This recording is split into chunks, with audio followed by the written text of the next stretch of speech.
loved your daily dose of inspiration with your morning boost. Now, AWB Adventures brings you the complete picture.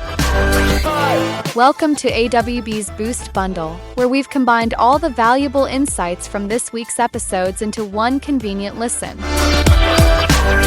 Your leadership deep dive starts now. Feeling the pressure of school leadership? Ready to make a real impact? Then listen to Control Shift Lead, the podcast designed exclusively for all school leaders. This partnership between AWB Education and Inspired Edification will bring you 3 powerful takeaways in every episode. Something you can control in your work, something that will shift your thinking or practice, and something concrete to help you lead your school or district. Get practical strategies and fresh perspectives to empower your leadership journey. New episodes drop on the 1st of every month. Search for Control Shift Lead on your favorite podcast platform and subscribe today. All right, good morning, school leaders, and welcome back to your Morning Boost. I am your host, Adam Bush, and I'm wishing you a productive and insightful Monday. Today, we're going to dive into a topic that might seem straightforward, but holds surprising complexities. That is the idea of math as a universal language, more specifically for our English learner students. We are going to explore why this common assumption can be a pitfall and what specific linguistic challenges ELs face in math classrooms, drawing some insights from an excellent article by Melissa Grinstead on the AWB Education webpage. If you haven't had a chance to read that yet, I would strongly recommend it.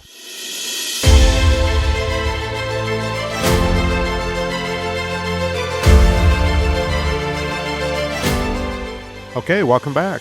The phrase math is a universal language often suggests that numbers and equations magically bridge all communication gaps.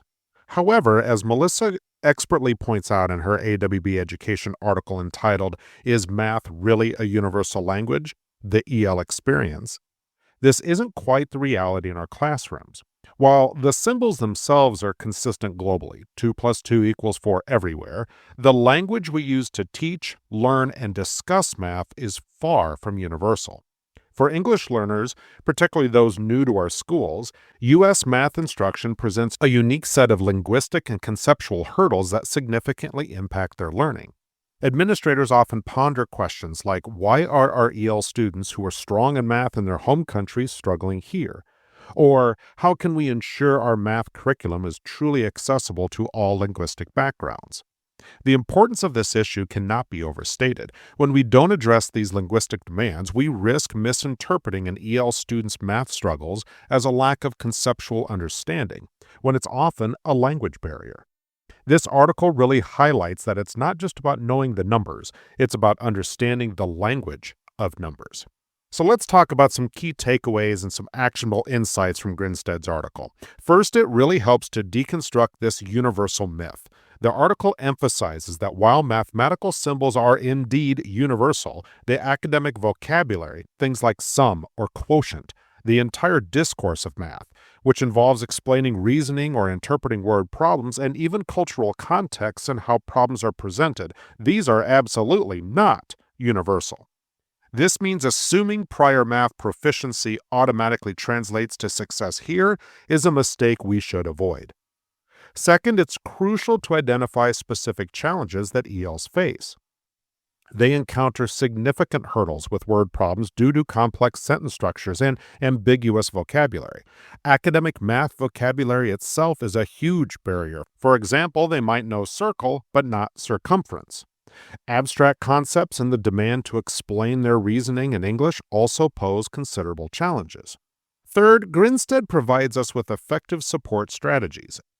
These include explicit academic vocabulary instruction, consistent use of manipulatives to make abstract concepts concrete, systematic scaffolding word problems by breaking them down into manageable parts, promoting collaborative learning using sentence starters, and very importantly, leveraging students' first language as a valuable resource when possible. Finally, a crucial point the article makes is prioritizing conceptual understanding. We need to ensure students grasp the mathematical concept first before demanding perfect linguistic articulation. Allow them multiple ways to show their understanding, whether it's by drawing or modeling their solutions. The article truly underscores that supporting newcomer ELs in math requires intentionally bridging the linguistic gap while leveraging their existing mathematical knowledge. You can find this invaluable article, again entitled, Is Math Really a Universal Language? The EL Experience? Written by Melissa Grinstead. You can find this on the AWB Education website. Just search for the title, search for Melissa's work. She has a lot of great stuff there.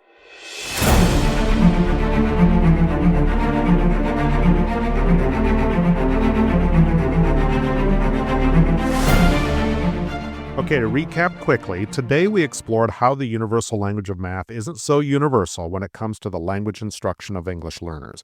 We highlighted the critical need for explicit vocabulary teaching, visual aids, scaffolded word problems, and valuing a student's first language to truly support their mathematical journey. Think about a student named Sarah, a bright new student from Honduras.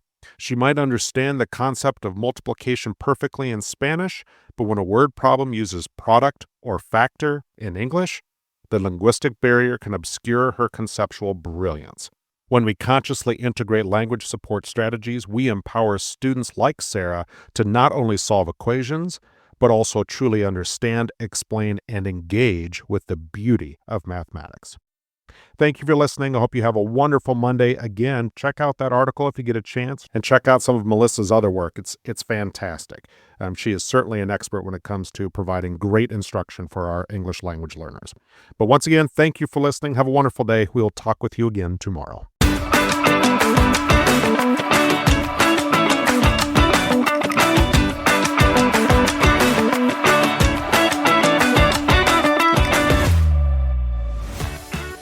Good morning, dedicated school leaders, and a very happy Tuesday to you. Welcome back to your Morning Boost. Today, we're going to tackle a sensitive but critical topic, and that is how to effectively support students from broken homes. The challenge lies in approaching these situations with genuine empathy, ensuring our support is robust, but doing so without inadvertently lowering academic rigor or expectations for these students. It's a delicate balance, and we're going to discuss some strategies to try to achieve it.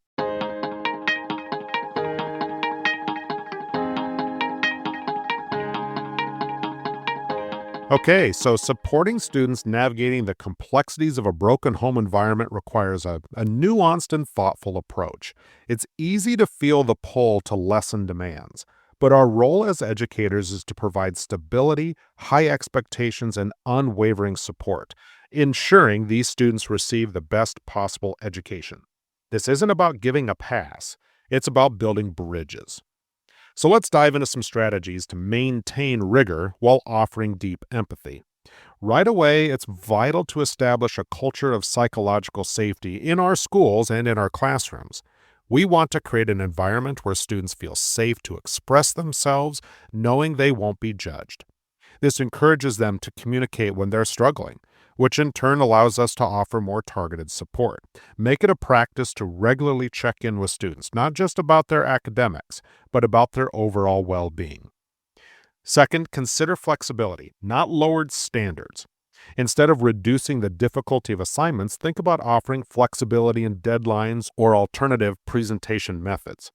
A student struggling at home might genuinely need an extra day for a project or the option to present verbally instead of a written report, all without compromising the intellectual challenge of the task itself. Another strategy here is to connect with external resources. Our schools, we have counselors, social workers, community liaisons. There are a lot of people out there that can try to help with a family situation. Familiarizing ourselves with the available external support networks, whether it is family counseling services or food banks or after-school programs, all of this is going to help us connect families to these resources, which will significantly alleviate some of the pressures that can manifest into school. Now, consistency and predictability are key. For students experiencing instability at home, the school environment can be a crucial anchor. Maintain consistent routines where at all possible, clear expectations, predictable consequences when things don't go well. This structure provides a sense of security and normalcy that might be missing elsewhere in their lives. Lastly, here, focus on strengths and building resilience. Identify and celebrate the student's strengths, whether it's academic, social, or artistic. Empower them by fostering self-advocacy skills. Remind them of their capabilities. Help them develop coping mechanisms to navigate their challenges. All of this process will help build resilience, and it's a life skill far beyond academics, which is going to serve our students well into the future. Just remember, the goal isn't to fix their home life. That's most of the time is going to be beyond our scope. But instead, we want to ensure that their experiences outside of school don't derail their educational journey or diminish their potential. This empathetic approach, coupled with unwavering academic support, is going to be paramount to success.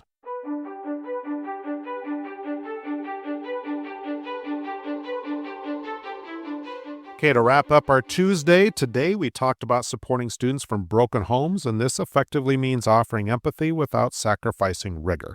It's about creating a safe and predictable school environment, providing flexibility where appropriate without lowering standards, and frankly, connecting students and families with the external resources they need. By focusing on consistency, building resilience, and fostering open communication, we ensure that every student, regardless of their home situation, has the opportunity to thrive academically and personally. Just imagine a student facing daily uncertainty at home, finding a reliable sanctuary in the classroom, a place where expectations are clear, support is present, and their potential is recognized and nurtured. That's the impact we strive for. Before I let you go, I do want to give a quick shout out to a couple of other awesome podcasts that are worth checking out. If you're looking for more ways to support students and as they prepare for college, check out Carpool to College with hosts Tracy Amadeo and Tara Horitz. Their show really dives into some of those great tips that can help not only our administrators support parents and students, but honestly, parents support their own kids. It's a great show. Another one I'd like to talk about, and if you're looking for some laughs and a real talk about school leadership, my good friend Dr. Lisa Hill hosts a show called Vice Principal Unofficed. And I'll tell you what, she is absolutely hilarious. She shares great stories and tidbits of life as a school assistant principal, vice principal, you name it. She's done it all. All of these shows, they can be found by searching the name wherever you get your podcasts. Outside of that, thank you for listening. Thank you for joining me on this wonderful Tuesday. I hope you have a great one. We will talk with you again tomorrow.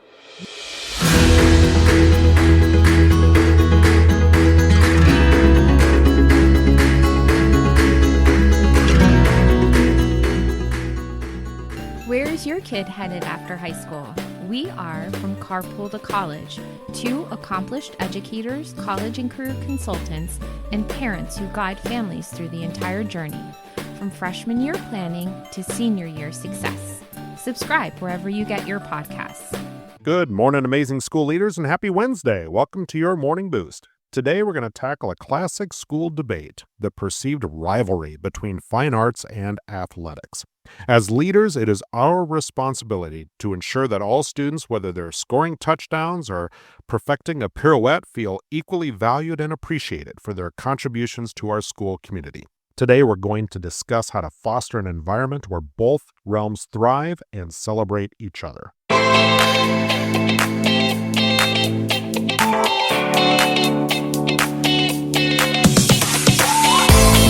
Okay, so the idea that fine arts and athletics are in competition for resources, attention, or prestige within a school can certainly create an unnecessary divide. In reality, both contribute immensely to a well-rounded education, fostering unique skills and building character. So our role as school leaders is to try to dispel this myth and cultivate a culture of mutual respect and celebration. So here are a few actionable strategies to ensure that all participants are valued. First, we want to ensure equal visibility and recognition for both. If there's a wall of fame for athletes, make sure we've created one for student artists, musicians, and performers. Announce upcoming plays or concerts with the same enthusiasm as major sports events. And highlight artistic scholarships and achievements just as you would athletic ones. Secondly, practice shared resources and facilities. When we're planning for facility upgrades or resource allocation, ensure equitable consideration for both programs. If the gym gets a renovation, explore upgrades for the theater sound system or art studio supplies. This signals that both are equally important to the school's mission. Third, promote cross-program collaboration. Encourage initiatives that blend arts and athletics. For example, could the drama club perform at a pep rally? Could art students design posters for sports events? Could musicians perform the national anthems before games to celebrate those accomplishments? These collaborations break down silos and highlight the interconnectedness of different talents. Fourth, demonstrate leadership presence and support. Our visible presence matters significantly. Attend art exhibits, musical performances, and drama productions with the same regularity and enthusiasm as you attend football games. Your attendance signals to students, staff, and the community that you value all extracurricular pursuits. Finally, highlight transferable skills. Regularly articulate how both fine arts and athletics develop crucial life skills: teamwork, discipline, dedication, problem solving, resilience, creativity, and communication. These are all honed in both environments. This will help parents and students see the broader educational value beyond the specific activity itself. Simply by conscientiously promoting a unified front, we create a school environment where every student's passion is celebrated, fostering a richer, more inclusive educational experience for everyone.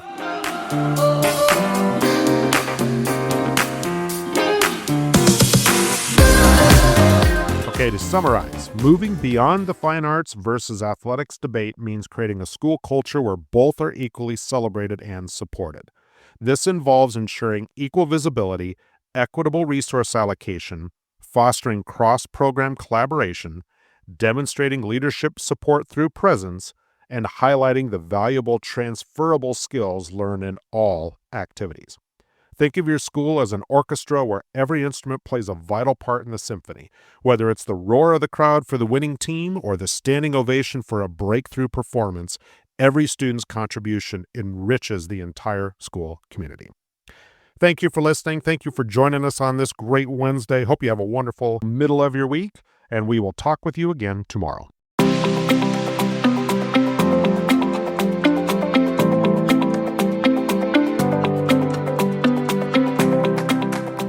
Good morning, innovative school leaders, and a very happy Thursday to all of you. Welcome back to your Morning Boost.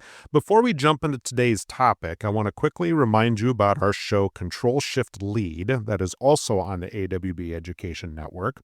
This is a show I co-host with Mr. Jim Wichman, and each month we give you something you can control, something that will shift your thinking, and a takeaway to help you lead your team.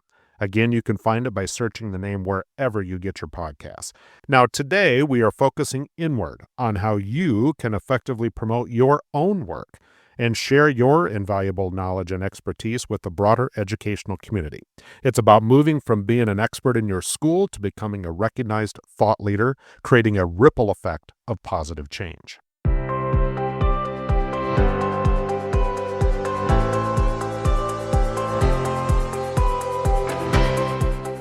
Welcome back. As school leaders, you possess a wealth of knowledge, practical experience, and unique insights. This experience isn't just for your building. It has the power to inspire, inform, and assist other educators. And getting your work out there isn't about ego. It's about service and amplifying your impact. So here are some practical ways to promote your work and share your expertise. One effective method is to harness the power of professional networking. Actively participate in professional organizations, not just join them. These can be both in person and online. Attending conferences, joining professional learning communities, and engaging in relevant social media groups will help as well. These platforms are excellent for sharing ideas, learning from others, and identifying opportunities to contribute. Remember, don't just consume, create and share. Now, another powerful avenue is to start a blog or a vlog, a personal blog or video log where you regularly share your thoughts, strategies, and experiences can be incredibly helpful. Platforms like WordPress, Medium, or even a simple YouTube channel can serve as great tools. A short, consistent post each week on a specific leadership challenge or a successful initiative in your school can truly build a significant following over time.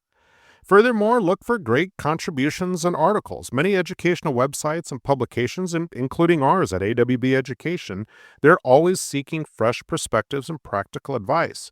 Reach out to them. Offer to write a guest article or a series of blog posts. I know at AWB Education, we rarely tell anybody no. It's a great way, a fantastic way to reach a wider audience and establish your credibility. You should also seek speaking engagements, conferences, workshops, local professional development events. They always need presenters. Start small, perhaps maybe at a district level training, and then work your way up to regional or even national conferences. Public speaking positions you as an expert and allows for direct engagement with your audience. Finally, another option would be to offer to be a podcast guest. Podcasts are a booming medium in education. Heck, you're listening to one right now. Many podcasts focus on school leadership and would love to have experienced practitioners like you on their show. We at Your Morning Boost are always looking for insightful school leaders to share their perspectives. Just remember that sharing your expertise not only helps others, but also deepens your own understanding and refines your ideas. It's a continuous cycle of learning and contribution.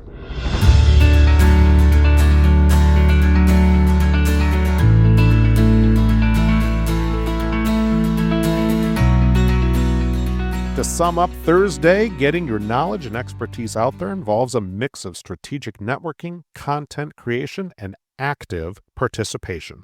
From writing blog posts and articles to speaking engagements and guest podcast appearances, there are numerous avenues to amplify your voice and impact the broader educational landscape. Think of it as planting seeds.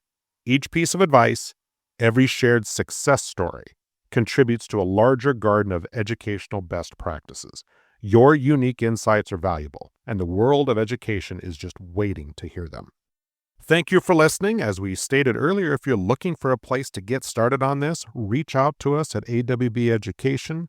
Quick email to awbeducation@gmail.com or check out our webpage at www.awbeducation.org. We would love to help you share your message with all. Again, our goal at AWB is to amplify knowledge, widen reach, and broaden impact. We can try to help you do that too.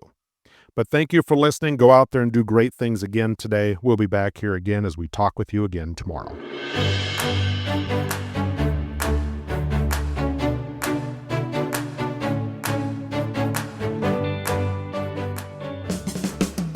Hi, I'm Dr. Lisa Hill, a longtime educator of nearly 40 years as a teacher, counselor, professor, and vice principal, and I've seen just about everything public schools can throw at you. And now I'm sharing my tales on my comedy podcast, Vice Principal Unoffaced. It's where school leadership meets laugh out loud stories. From underwear required parent-teacher conferences, yes really, to staff lounge confessions and more, you won't believe. I'm telling it all with humor and a whole lot of heart. I also tackle the serious stuff too, like what schools really need to change and those behind-the-scenes moments no one talks about. So if you're ready to laugh, learn, and maybe even cry a little, but mostly laugh, join me and my 90-year-old mom, my unofficial co-host, on Vice Principal Unoffaced. New episodes drop bi-weekly on Apple Podcasts, Spotify, or wherever you get your podcast fix. Trust me, this is one detention you'll actually look forward to. Good morning, visionary school leaders, and a fantastic Friday to all of you. Welcome to your Morning Boost. As we wrap up the week, our focus shifts to professional growth, not just for ourselves, but for our amazing teams. Today, we're going to talk about guiding your assistant principals, assistant directors, or any other rising leaders you have to develop the precise skills and experiences they need for their next career move. It's about being a mentor and consciously cultivating the next generation of leadership. Well, it's easy for us and for our teams to get caught in the daily grind, focusing solely on the immediate demands of the job. However, true leadership involves not only managing the present, but also strategically preparing for the future, both for yourself and for those you lead. The mark of a truly great leader is often measured by the success of those they've mentored. We should actively want our people to leave us for bigger and better things. So here's how to guide your aspiring leaders and how to apply these principles to your own career trajectory. To begin, help them understand the next step requirements.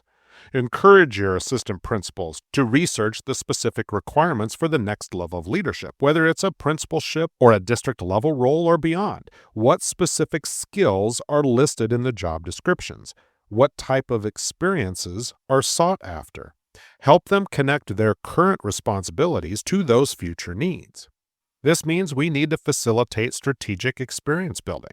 Once we have identified those future requirements, proactively assign projects and responsibilities that directly align with them. For instance, if a principal role requires budget management experience, give your AP the lead on a specific budget line item.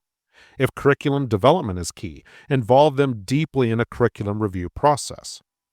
Another valuable exercise is honestly to conduct a resume gap analysis, and you can do this together. Work with your APs to identify what experiences are missing from their current resume that would make them a stronger candidate for these desired roles.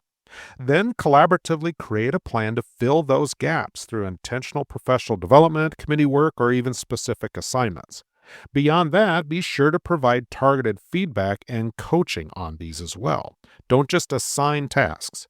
Provide focused feedback on how their performance in these developmental roles aligns with the expectations of the next level. Offer coaching on crucial leadership aspects like presence, strategic thinking, conflict resolution, and communication skills. All of these are critical for higher roles. Furthermore, encourage networking beyond the school. Just as you might network for your own growth, encourage your APs to build connections with leaders in other schools and districts. These connections can provide insights into different leadership styles and often open doors to future opportunities. Lastly, for yourself, continuously ask, what's my next job asking for? Apply these same principles to your own career. What does a superintendent role require? What experiences are typical for a director of curriculum? When we continuously assess our own skill set against another aspirational role and seek opportunities to develop these missing pieces, maybe by attending leadership academies or pursuing certifications, or maybe even volunteering for district-wide initiatives, all of these things are going to better prepare us not only for another role, but certainly prepare us better for our current role. The goal is to move beyond simply just performing the job, and instead we want to intentionally build a portfolio of experience that demonstrates readiness for advancement. In essence, preparing our team for the next career move and preparing ourselves is about intentional development. It involves understanding the requirements of future roles, strategically building relevant experience, conducting resume gap analysis, providing targeted coaching, and fostering broad networking. This is a proactive approach to career growth, ensuring that both you and your rising stars are not just doing the job, but truly preparing for the job after next. There's immense satisfaction in seeing your mentees ascend to higher positions, knowing that you played a part in their journey. And for ourselves, it ensures that we're always growing and ready for what comes next. Thank you for listening. I hope you've had a wonderful week, and I hope you have an even better weekend ahead of you. We'll be back again on Monday, as always, with some more insights as we dive into the Fitting 5 newsletter from Grunmeyer Leader Services that came out today. If you didn't get that, reach out to us at AWB Education. We'll make sure that we get that on your email list as it comes out every single month. There's a lot of great stuff in that newsletter. But otherwise, like I said, thank you for listening. Have a wonderful Friday. We will talk with you again next week. Thank you for tuning into AWB's Boost Bundle. We trust this collection of your Morning Boost episodes has given you a powerful end to your week. For more daily inspiration and actionable advice, be sure to subscribe to your Morning Boost wherever you get your podcasts. We'll see you next week for more ways to amplify your leadership.